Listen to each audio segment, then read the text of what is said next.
Good morning, everyone. Happy Monday. I hope that everyone enjoyed their weekend, you're well rested, and you're ready to get after it for our short week.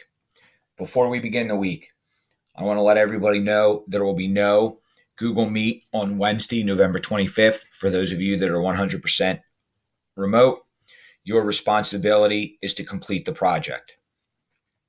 With that out of the way, let's look at the project. We have begun our study of Unit 3, The Age of Imperialism. And if you remember, imperialism is when a larger country controls the affairs of a smaller country. During this time period, late 19th, early 20th century, the U.S. goes from a continental power to a world power. In that, we have decided to create a student-centered lesson on United States expansion. You are tasked with creating a Google slide presentation on the growth of the United States during this period. What we're going to do right now is break it down for you. Your presentation will be a total of 13 slides. 13, 1, 3. Not one more, not one less. 13. You will have one slide that is a title slide. It will have the name of your presentation and your name. You can name it anything from Age of Imperialism to the American Eagle spreads its wing to America becomes a superpower, whatever you so decide. Your body slides. You will have one body slide on imperialism, the explanation or definition of imperialism. You will then have one slide each on the factors of imperialism, economic factors, militaristic factors, nationalistic factors, and humanitarian factors. You may use your lecture notes, your textbook, or the internet to determine what these are.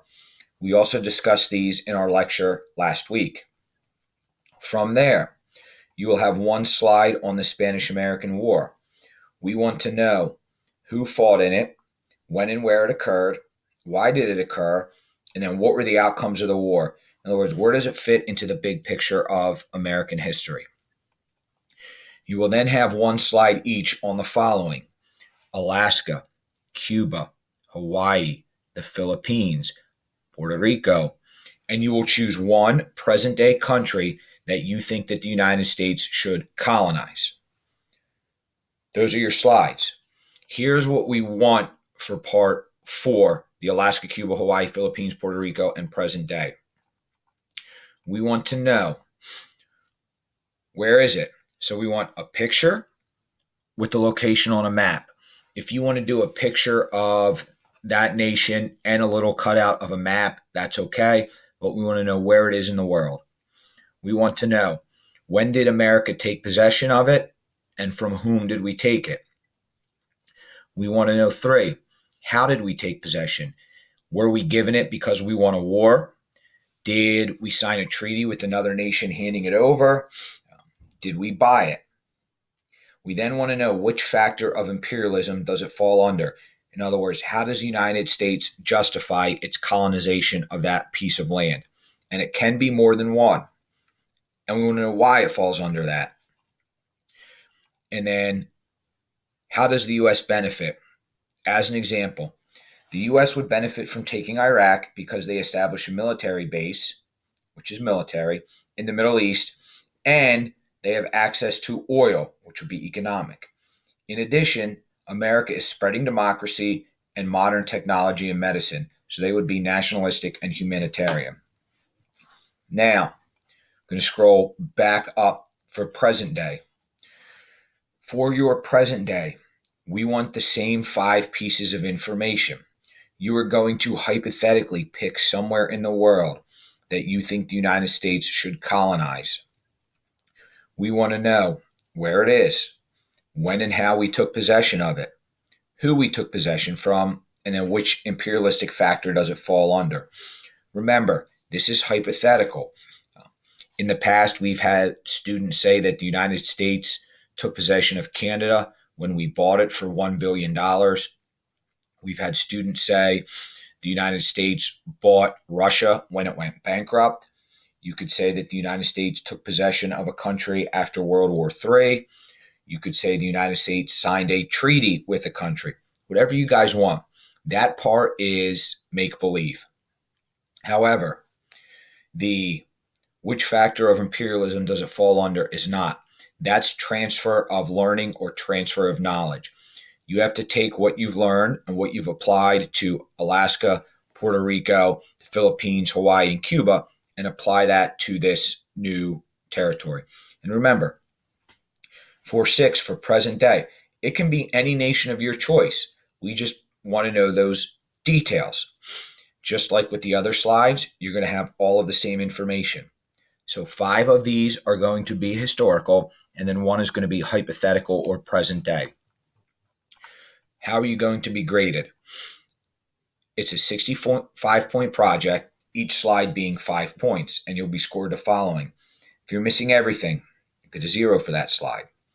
If you're missing most of the information or it's incorrect, you get a 1. If it's missing some of the information or the information is incorrect, you'll get a 3. That includes grammatically incorrect. What do I mean by that?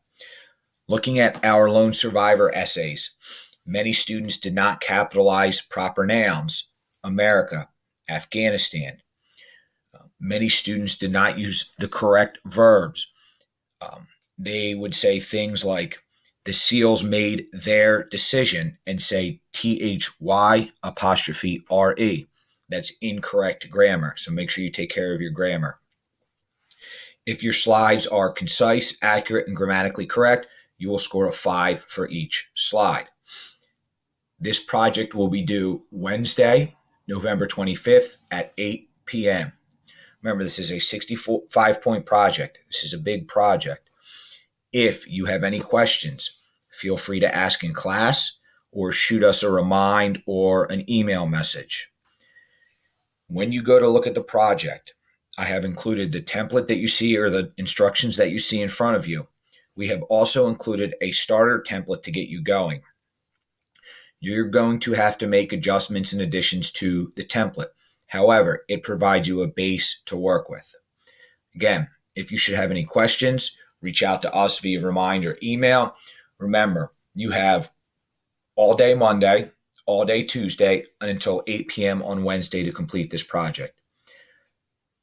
Do a great job for us.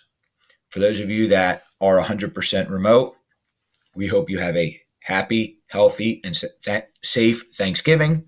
And for those of you that we'll see in school, make sure we're doing our work. But again, we wish you the same for Thanksgiving.